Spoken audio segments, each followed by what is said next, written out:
नमस्कार दोस्तों, स्वागत है आप सभी का हमारे इस चैनल। दोस्तों, अगर आप भी अपनी लाइफ में कुछ नया सीखने की चाह रखते हैं तो इस चैनल को अभी सब्सक्राइब कर लें। हे दुर्गा माता, आपसे हाथ जोड़कर निवेदन है कि आपके इस वीडियो को जो भी लाइक और चैनल को सब्सक्राइब करे उसके जीवन में कभी दुख दर्द मत आने देना। माता रानी आपके सभी कष्टों को समाप्त करे, आपकी झोली खुशियों से सदैव भरी रहे। दोस्तों, नवरात्रि का महापर्व 9 देवी अर्थात 9 कन्याओं को समर्पित है। कन्या पूजन करने से हमारी समस्त पीड़ा दूर होती है, दुख दर्द दूर होते हैं, हर कष्ट दूर होते हैं, ग्रह क्लेश हमारे जीवन से हमेशा के लिए दूर हो जाते हैं। यहाँ तक कि पितृ दोष, राहु दोष, मंगल दोष, काल सर्प दोष, मात्र कन्या पूजन से शनि से पीड़ित व्यक्ति को राहत मिलती है, सुकून मिलता है, घर में खुशियां आती हैं तथा अकाल मृत्यु घर में कभी नहीं होती। दोस्तों, हम आपको बता दें, इस बार माता रानी हाथी की सवारी पर पृथ्वी लोक पर आ चुकी हैं और भक्तों के कष्टों को दूर करेंगी। जब जब माता रानी हाथी पर सवार होकर आती है तब तब धरती पर फूल खिलते हैं और वर्षा होती है तथा हरियाली की उत्पत्ति होती है और जीवन सुगम हो जाता है। किसान के घर में साक्षात मां जगदम्बा जगत मां का आगमन होता है। दोस्तों, इस बार के नवरात्रि बहुत ही शुभ और मंगलकारी माने जा रहे हैं। इस बार शारदीय नवरात्रि 15 अक्टूबर दिन रविवार को शुरू होकर और इसका समापन 23 अक्टूबर दिन सोमवार को होगा। ऐसे में 24 अक्टूबर दिन मंगलवार को ही दुर्गा विसर्जन होगा। जो लोग माता रानी की स्थापना करते हैं, मूर्ति स्थापना करते हैं, वह लोग 24 अक्टूबर दिन मंगलवार को विसर्जन करेंगे। दोस्तों, नवरात्रि की अष्टमी और नवमी तिथि पर कन्या पूजन का विधान है। इस बार महा अष्टमी तिथि 22 अक्टूबर 2023 यानी कि इस दिन रविवार है और नवमी तिथि 23 अक्टूबर 2023 दिन सोमवार को है। ऐसे में आप अष्टमी और नवमी को इन दोनों तिथियां में कन्या पूजन अवश्य ही करें। कन्याओं को भोजन अवश्य खिलाएं। शास्त्रों में 9 दिनों के नवरात्रि को बहुत ही शुभ और मंगलकारी माना जाता है और वही 8 दिनों के नवरात्रि को अच्छा नहीं माना जाता। ऐसे में 10 दिनों के नवरात्रि बहुत ही शुभ माने गए हैं। शास्त्रों के अनुसार नवरात्रि के दिनों में माता रानी का पूजन करने से, कन्या पूजन करने से मां अभय वरदान प्रदान करती है। कुंडली में जो कष्ट होते हैं उन्हें ठीक कर देती है। श्रीधर की तरह ही सच्चे हृदय वाले व्यक्ति के सभी कष्टों का निवारण मां शीघ्र ही करती है। मां की उपासना से विनम्रता का विकास होता है, सभी कष्ट, दरिद्रता, दुख, कष्ट नष्ट हो जाते हैं। नवरात्रि में माता रानी का व्रत और पूजन किया जाता है, लेकिन नवरात्रि के दौरान सबसे ज्यादा महत्व होता है कन्या पूजन का। दोस्तों, कन्या रानी जो होती है फूल की पंखुड़ियों की तरह नाजुक होती है। कन्या पूजन सर्वप्रिय है, श्रेष्ठ है।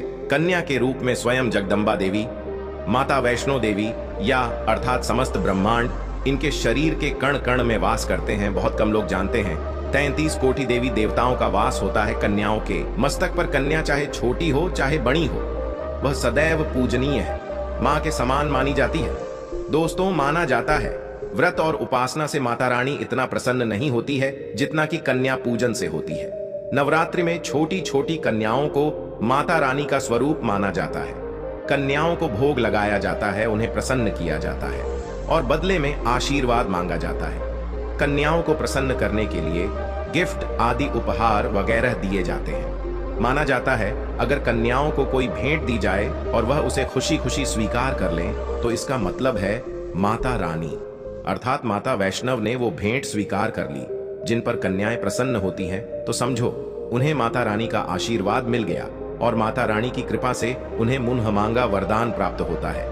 कन्या पूजन कोई मामूली पूजन नहीं होता। समस्त ब्रह्मांड में जो पूजा होती है उनसे बढ़कर कन्या पूजन को माना जाता है। 10 बार गंगा स्नान करने से और 100 बार यज्ञ करने से तथा 1000 बार यात्रा करने से जो पुण्य मिलता है वह मात्र एक बार कन्या पूजन करने से करोड़ों गुना भक्त को मिल जाता है, प्राप्त हो जाता है। दोस्तों, इसीलिए कहा जाता है कि कन्याओं को सताना नहीं चाहिए, जिससे समस्त ब्रह्मांड हिल जाता है। कन्याओं की जितनी सेवा की जाए कम ही होती है। कन्या ये कोई मामूली नहीं होती। कन्या के रूप में स्वयं उनके मस्तक पर विराजमान होकर स्वयं देवी चलकर आपके घर तक आती है। नवरात्रि में 2 साल से लेकर 10 साल तक की कन्या का पूजन होना चाहिए। अष्टमी अथवा नवमी को कन्याओं के पैर धोकर भोजन कराना, उपहार आदि देना श्रेष्ठ माना जाता है, दुर्लभ माना जाता है। ऐसा मौका कभी हाथों से नहीं जाने देना चाहिए। इस दिन जितना ज्यादा हो सके कन्याओं को हाथ पकड़कर, पैर पकड़कर अपने घर तक लेकर आए। दोस्तों, वीडियो में आगे बढ़ने से पहले आप अपनी राशि भी कमेंट बॉक्स में जरूर डाल दीजिएगा। यदि हमारे पास कोई उपाय होगा तो वह आकर हम आपके कमेंट के रिप्लाई में बता देंगे।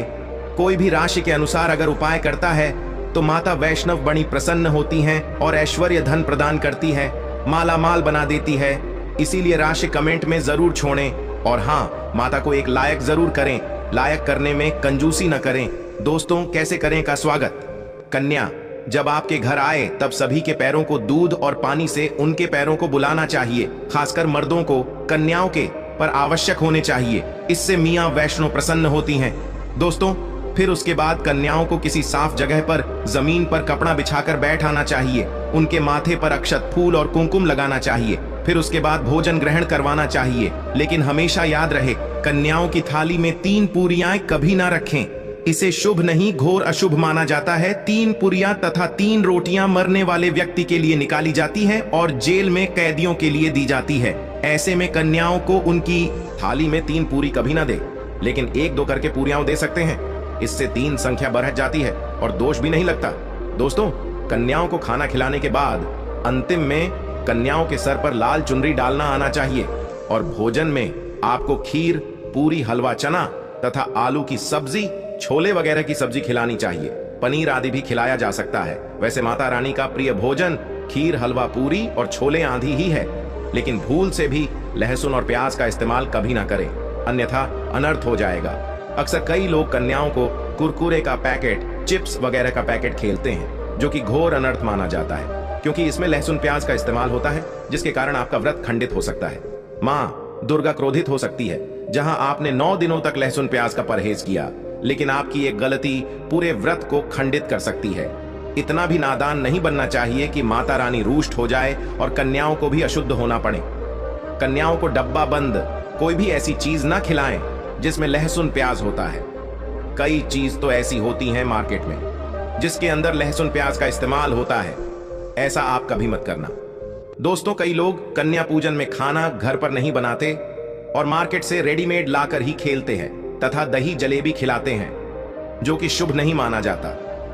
दोस्तों, में ऐसा खाना वो लोग खिलाते हैं जिनके घर में मान लीजिए कोई दुर्घटना आदि हो गई है या घर में कोई बीमार है या कोई मुसीबत है, तब वो ऐसा करते हैं। लेकिन अगर आप स्वस्थ हैं, आपको कोई पीड़ा नहीं है, तो ऐसा भूलकर भी नहीं करना चाहिए। माता रानी दही जलेबी नहीं, आपके हाथों का बना भोजन खाना चाहती है, आपका प्यार चाहती हैं। फिर चाहे आप घर में एक ही पूरी क्यों ना बनाएं माता के लिए, पर आप स्वयं ही अपने हाथों से माता रानी को भोजन खिलाएं। देखिए, भले ही आप दही जलेबी खिला सकते हैं, परंतु माता को घर का बना हुआ शुद्ध भोजन ही अति प्रिय है। खासकर नवरात्रों के दौरान घर में पक्का खाना अवश्य बनाना चाहिए। माता रानी बहुत प्रसन्न होती है। घर का बना पक्का खाना ही कन्याओं को खिलाना चाहिए। हमेशा याद रखें, कन्याओं को प्लास्टिक के बने धोने में खाना नहीं खिलाना चाहिए। ऐसे बर्तन पूजा पाठ के लिए शुभ नहीं, अशुभ होते हैं, क्योंकि प्लास्टिक के ज्यादातर बर्तन जो होते हैं जानवरों की हड्डियों द्वारा बनाए जाते हैं।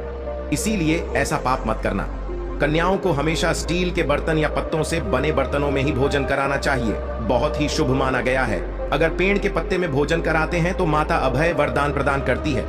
दोस्तों, में एक और बात हम आपको बताने वाले हैं कि यदि नवरात्रों के समाप्त होने के बाद यदि बीच में कन्या पूजन में शुक्रवार का दिन पड़ जाए तो कन्याओं को कोई भी खट्टी चीज नहीं खिलाना चाहिए, क्योंकि शुक्रवार का दिन माता संतोषी को समर्पित होता है और माता संतोषी नवरात्रों के दिनों में सक्रिय अवस्था में होती है, यानी वो भी 9 देवियों के साथ में आपके घर में आती है। इसीलिए कन्याओं को भूलकर भी शुक्रवार का दिन अगर पड़ जाए तो खट्टी चीज घर में नहीं बनाना चाहिए और कन्याओं को भी खट्टी चीज नहीं खिलाना चाहिए।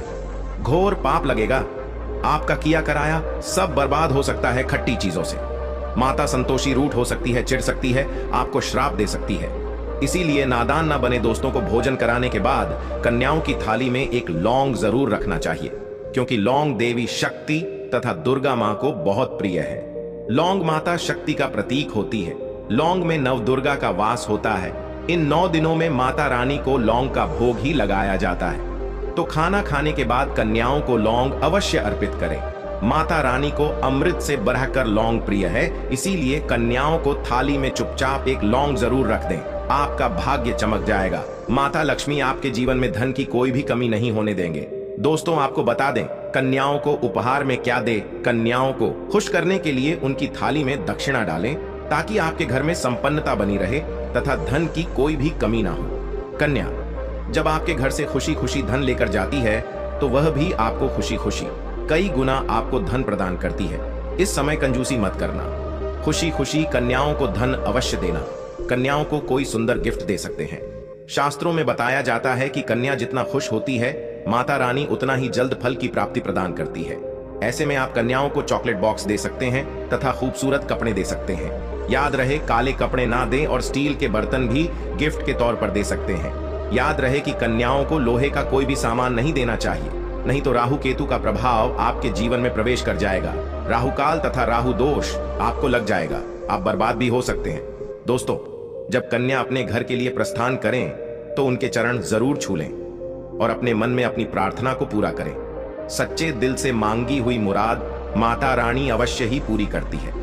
सच्चे दिल का मतलब होता है मन में कोई भी लालच ना हो, और अगर वो लालच माता को पाने के लिए बन जाए तो उसे बोलते हैं सच्ची श्रद्धा और सच्ची भक्ति। ऐसी भक्ति के आगे स्वयं 33 कोटि देवी देवता आपको नमस्कार करते हैं। दोस्तों, नवरात्रों के दिनों में अगर मिल जाए आपको ये संकेत, तो समझो माँ दुर्गा आपके घर में आ चुकी है। ये संकेत बताते हैं माँ दुर्गा का आशीर्वाद आपको प्राप्त होने वाला है। तो आइए शुरू करते हैं दोस्तों। पहला संकेत, जब आप कलश स्थापना करते हैं तो जड़ से निकली हरियाली बहुत ही शुभ मानी गई है। कहा जाता है कि जड़ से निकली हरियाली हमारे भविष्य में होने वाले अच्छे और बुरे होने का संकेत देती है। ये सभी बातें हमारे आने वाले साल का भविष्य बताती हैं। यदि आपने जॉब हुए हैं और वह किसी कारणवश नहीं हो पाए हैं तो यह संकेत बड़ा ही मनहूस माना गया है। कहा जाता है कि नवरात्रों में जौ अगर सूख जाते हैं या बढ़ते नहीं हैं तो आपको समझ लेना चाहिए कि ये साल आपका खराब होने वाला है तथा घर में कोई बीमारी आने वाली है, या दिन दुगनी रात चौगुनी आपकी कम होने वाली है या घटने वाली है। दोस्तों, ये धन हानि का संकेत माना गया है, क्योंकि आपने कोई ना कोई गलती ऐसी कर दी होगी जिसके कारण माता रानी नाराज हो गई है। इसीलिए माता से आप क्षमा अवश्य मांग ले। माँ अपने भक्तों को अवश्य माफ करती है। एक माँ ही होती है जो अपने बेटे को, अपने लाल को हर गलती पर माफ करती है, लेकिन ऐसा बेटा किस काम का जो माँ से माफी ना मांगे। इसीलिए माता रानी से अपनी गलती की माफी अवश्य मांग लें। मियाँ वैष्णव अपने भक्तों को कभी निराश ही नहीं करती, बल्कि उन्हें धन धान्य से और खुशियों से परिपूर्ण बना देती है। और दोस्तों, यदि जो हरे भरे हो जाते हैं तो यह शुभ संकेत होता है। इससे आने वाले समय में आपको बहुत ज्यादा ही धन लाभ होगा। माना जाता है कि 1 रुपए का सिक्का या चांदी का कोई भी सिक्का जड़ के बीचों बीच में अगर मिट्टी में दबा दिया जाए तो घर में सुख समृद्धि आती है। माता लक्ष्मी दौड़ी दौड़ी चली आती है, जो कि अंदर हमेशा 1 रुपए का सिक्का अवश्य डालना चाहिए। जड़ को खाली नहीं रखना चाहिए, उसमें धन वगैरह अवश्य डालना चाहिए। इससे माता का आशीर्वाद सदैव परिवार पर बना रहता है और जीवन में कोई भी संकट नहीं आता। खाली जो मतलब धन भी खाली, खुशियां भी खाली ही मिलेंगी। दोस्तों, नंबर 2, यदि आपकी नींद नवरात्रों के दौरान सुबह 4 बजे के आसपास खुलती है तो इसे बड़ा ही शुभ संकेत माना जाता है, क्योंकि यह समय ब्रह्म मुहूर्त कहलाता है। इस समय देवी शक्ति अपने सच्चे भक्तों को ही जागती है। इस समय उठाना मतलब माता की कृपा प्राप्त करने के बराबर माना गया है। ये संकेत बताते हैं कि माता की सच्ची भक्ति का प्रभाव आपके ऊपर हो चुका है और माता रानी आपको जल्दी ही कोई खुशखबरी देने वाली है। माँ आपकी सच्ची भक्ति से बहुत खुश है। दोस्तों, नंबर 3, यदि नवरात्रि में आपका मन प्रसन्न होने लगे, पूजा पाठ में आपका मन लगने लगे, पूजा करते समय मन का शांत होना, यह दर्शाता है कि आपको बहुत जल्द माँ की कृपा प्राप्त होने वाली है। माता रानी आपकी भक्ति से बहुत खुश है। आपकी भक्ति माता रानी को आनंद दे रही है। ऐसे व्यक्ति को समझ जाना चाहिए कि उसके जीवन में अब अच्छा समय आने वाला है। दोस्तों, नंबर 4, नवरात्रों के दौरान अगर माँ के गले से फूल गिर जाए तथा जौ के हरे भरे पत्ते अगर बिन हवा के हिल जाए तो इसे अति उत्तम माना गया है। यह संकेत बताता है कि माता रानी का आगमन आपके घर में अस्थायी रूप से हो चुका है। आपको माता लक्ष्मी की कृपा प्राप्त होने वाली है। यह संकेत कुछ खास लोगों को ही दिखाई देते हैं। माना जाता है कि पूजा करते समय अगर धुआं अधिक बरस जाए तो इससे यह पता चलता है कि आपके घर से गरीबी हमेशा हमेशा के लिए जाने वाली है। भूत प्रेत आत्मा है अब आपके घर से हमेशा के लिए जाने वाले हैं। पूजा करते समय धुएं का अधिक होना बहुत ही शुभ और मंगलकारी माना गया है। यह संकेत भविष्य में अच्छे परिणाम को दर्शाते हैं। दोस्तों, नंबर 5, द्वार पर गाय का आना। वेदों में बताया जाता है कि नवरात्रि के दौरान गाय माता का घर में आना बड़ा ही शुभ संकेत माना गया है। नवरात्रि में द्वार पर गाय का आना अत्यंत शुभ है। यदि आपके भी द्वार पर गाय आती है तो गाय के माथे पर कुमकुम लगाना ना भूलें तथा गाय को रोटी जरूर खिलाएं। इससे मां दुर्गा अत्यंत प्रसन्न होंगी और आपकी झोली खुशियों से भर देंगी। द्वार पर गाय का बार बार आना भी जीवन में आने वाले अच्छे संकेतों की ओर इशारा करता है। दोस्तों, नंबर 6, सपने में शेर का दिखाई देना। अगर आपके सपनों में मां दुर्गा दिखाई देती है, अर्थात कोई भी देवी अगर आपके सपनों में दिखाई देती है, तो बड़ा ही शुभ माना गया है। नवरात्रों के पावन अवसर पर माता के दर्शन किसी खास भक्तों को ही होते हैं। ये सपने कभी किसी को शेयर मत करना। यदि माता की सवारी तथा शेर रात्रि में सपने में बार बार दिखाई देता है तो मां दुर्गा आपसे प्रसन्न है। यह संकेत बताते हैं कि जल्द ही आपकी कोई मनोकामना अवश्य पूर्ण होगी और आपके शत्रुओं का नाश हो जाएगा। शत्रु आपके नाम से ही थर थर कांपने लगे। गामा दुर्गा का वाहन शेर है, इसीलिए नवरात्रि में शेर का दिखाई देना अत्यंत शुभ संकेत होता है। दोस्तों, नंबर 7, यदि कोई छोटी कन्या आपको सुबह सुबह लाल वस्त्र धारण किए हुए दिखाई देती है तो आपने साक्षात मां दुर्गा के दर्शन किए हैं। यदि नवरात्रों में सबसे पहले आपके घर में कन्याओं का आगमन हो जाए तो समझो आपको दुनिया की कोई भी शक्ति, ब्रह्मांड की कोई भी शक्ति आपको करोड़पति होने से नहीं रोक सकती। आपके जीवन में आपके घर में माता लक्ष्मी का आगमन होने वाला है। आप दिन दुगनी रात चौगुनी तरक्की करेंगे। अब आप खुशियां मनाइए और मिठाइयां बांटें। ऐसे में कन्याओं को भरपूर तरीके से खुश रखें और उनका आगमन दूध से चरण धुलाकर करें। कोई भी कंजूसी न करें। दोस्तों, माता रानी आपको यह संकेत दे रही है कि अब आपका बुरा समय समाप्त हो चुका है। अब जीवन में सुख समृद्धि के द्वार खुल जाएंगे। दोस्तों, नंबर 8, घर पर उल्लू का आना। यदि मां लक्ष्मी का वाहन उल्लू नवरात्रि में आपके घर पर आकर बैठ जाए तो ये भी शुभ संकेत है। इसका अर्थ है कि मां लक्ष्मी का आपके घर में प्रवेश हो चुका है और आपकी आर्थिक स्थिति और मजबूत होगी। लेकिन याद रहे, उल्लू नवरात्रि और दीपावली पर आना ही शुभ माना जाता है। दोस्तों, नंबर 9, यदि ब्रह्म मुहूर्त के समय यानी सुबह के 4 बजे के आसपास घंटियों की आवाज सुनाई दी जाए या शंख की आवाज सुनाई दे जाए तथा कोई भजन सुनाई दे जाए तो बड़ा ही शुभ संकेत माना गया है। इससे यह पता चलता है कि माता रानी आपकी भक्ति से बहुत प्रसन्न है और आपके जीवन में सभी नकारात्मकता का नाश होने वाला है तथा माता लक्ष्मी की कृपा आपको प्राप्त होने वाली है। दोस्तों, नवरात्रों के दौरान घर में काली चींटियों का दिखाना, लंबी लंबी लाइन बनाकर मुंह में खाना ले जाते हुए चींटियों को देखना अच्छा संकेत माना गया है। और यदि मंदिर में पूजा करते समय कोई छिपकली आदि दिखाई दे जाए या मंदिर के स्थान की ओर छिपकली चली जाए तो बड़ा ही शुभ संकेत माना गया है। इससे यह पता चलता है कि आपको माता लक्ष्मी की कृपा प्राप्त होने वाली है। मां का आशीर्वाद आपको मिलने वाला है। नवरात्रों के दौरान मंदिर में छिपकली का दिखना बहुत ही शुभ संकेत माना गया है।